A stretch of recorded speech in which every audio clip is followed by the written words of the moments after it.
I'm John Chapman. I'm joined here by Taylor Hawkins and Nate Wood of Taylor Hawkins and the Coattail Riders. How's it going, guys? Good. How's the tour going so far? We're having a blast. How many dates have you done so far? We did maybe 5 on the West Coast, right? Let's see, 1, 2, 3, 4, 5. Yeah, about 5 on the West.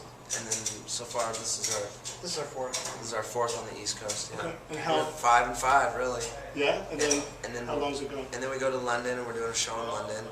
And then we are off for a while, and then we're going to Europe to do some festivals. Okay. Cool. And then we're off, and then we're going to go do some more festivals, and then probably go to Australia, do a show or 3, Yeah. and then Japan, and possibly do a show.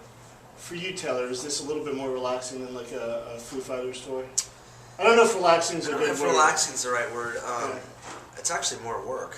Yeah. I mean, there's actually less sleep involved, and you know, carrying drums myself sometimes. And you have to sing and I got to sing every all the night. time, Yeah. every night. So that's kind of the most stressful part of it, is that I wake up every morning going, like with soundcheck today, I was like, oh, I'm having a hard time reaching some of the notes. I better warm up pretty good before we play. And you know, you spray a little Afrin on your vocal cords and drink some throat coat and do some warm-ups, and that mixed with the adrenaline usually, you know.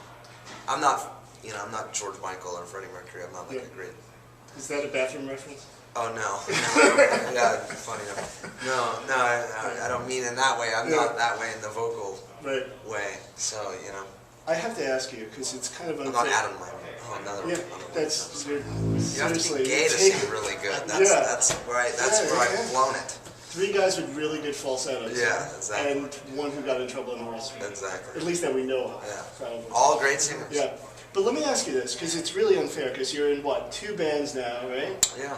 A 3rd on the way, maybe? Like, between you and Dave, and then maybe if you got together with Jack White, you would absolutely dominate the world with all these bands. Yeah, I know. We're right? probably. So what's with you guys?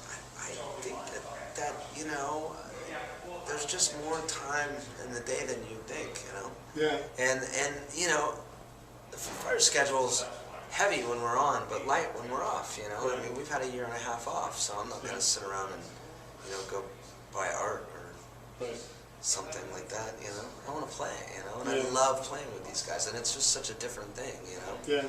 I get a totally different thing when I play with these guys, you know. What about the pressure that you put on yourself for each show? I mean, with the Foo Fighters, you know, the biggest rock band in the world, you kind of don't really have to sell anything. But like, you know, with your, I don't want to say that this is a side project, but it kind of is. It's a side project. So I mean, how much pressure do you put on yourself? Well, for each individual show, a lot. Yeah. You know, Yeah. absolutely, we all do. You know, Yeah. I mean, I'm the kind of, I guess you would say, performer or whatever that, and it shows up in the way that I play drums. I think that, you know, I don't know why, but I treat every show as if it's like the last show I'll ever do, you know? Yeah. And I don't know why, I just get on stage and I have this sort of, you know, I mean, I've seen you. I freak out. Yeah, I've seen you pretty close in concert, and I think, like, you know. I'm not like a controlled, proper But I player, honestly you know? think that, you know, the president could walk right by you, or, you know, like, I don't know, someone in a pink monkey suit, and you would have absolutely no idea. Yeah, You're just so kind of, yeah. zoned in. Yeah, I would say so, to a certain Might be a good idea during the tour to do that with the pink monkey Yeah, suit. the pink Just monkey an suit. idea. Yeah, there you Yeah. go. Yeah. So let me ask you, Nate. You weren't on the first record, but you toured, right, with the band? And now you're on the record. Any? Not enough. He's a busy guy. Tell him you're busy. Yeah, give me your spiel, because I'm just curious of the dynamic of performing on tour now, you know, when you're actually on the record He's versus... slowing it. He's actually a better drummer than I am. Yeah. Truly. Yeah, I don't know. It was really great to play on the record. It was fun to be just involved in the few things I was involved in. Yeah. I don't know. I mean, like when I'm playing live, I'm basically playing probably what I would have played on the record anyway. So Right. I don't know. But So it's not a different dynamic too much, right? I mean, No. you're just playing. No, he's Yeah. absolutely Yeah. as part of the band as anyone else is. Yeah. And Nate's actually an amazing drummer, and a jazz drummer beyond other kind of styles. Yeah, that's what I do most of the time. Yeah, that's what I do most of the time. So getting to do this is super, super fun. Yeah.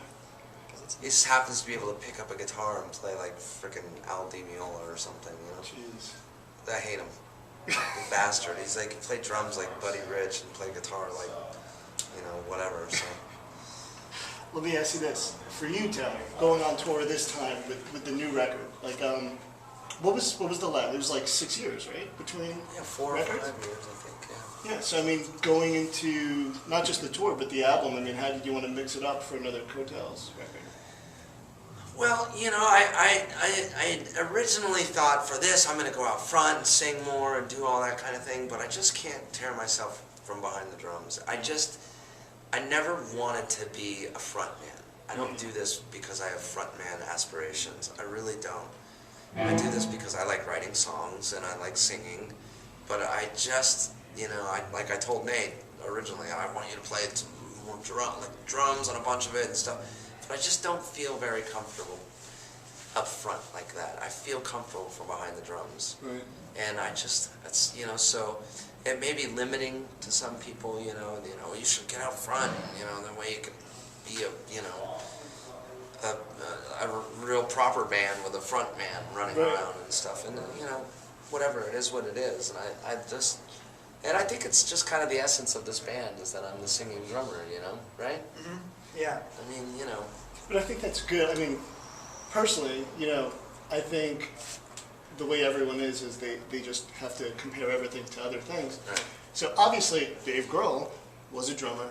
Now he's the front man. So I think it's kind of good that you are the singing drummer versus... Yeah, if I was going up there and playing Yeah. guitar and trying to act like Dave or whatever. Right. The thing is, it's funny because Dave's like just one of the best rock and roll drummers to ever walk the planet. Yet, he's become one of the greatest frontmen. I think, I mean, for me personally, as far as like turning an audience of 80,000 people into like a small club, Dave has the power to do that. And Right. I don't really know of that many others out there right now that have that same thing that, I guess someone like Mick Jagger or Freddie Mercury or whoever, the great frontmen of rock and roll, and Dave's one of them. Yeah. So, I mean, he's obviously uberly, crazily talented, and he's just sort of, you would slap me upside the head if I said that, but he's just kind of a born star, Right. But He's a bit of a song and dance man. Really. Yeah, as they say. But I mean, he seems pretty grounded. I mean, Absolutely. you guys seem pretty Absolutely. grounded too. He's been the best teacher Yeah, as for how to handle this business. yeah. Absolutely. He's very much a normal family guy. Stayed very close with his family, his mother and father, and he's a very good dad, and he treats everybody the same. You ask any crew in the world, and they would say, Foo Fighters is the band you want to work for. And that's because, there's no rock star bullshit involved in the Foo Fighters. And that's carried, and that's been a good lesson. He's been my teacher in that way as well.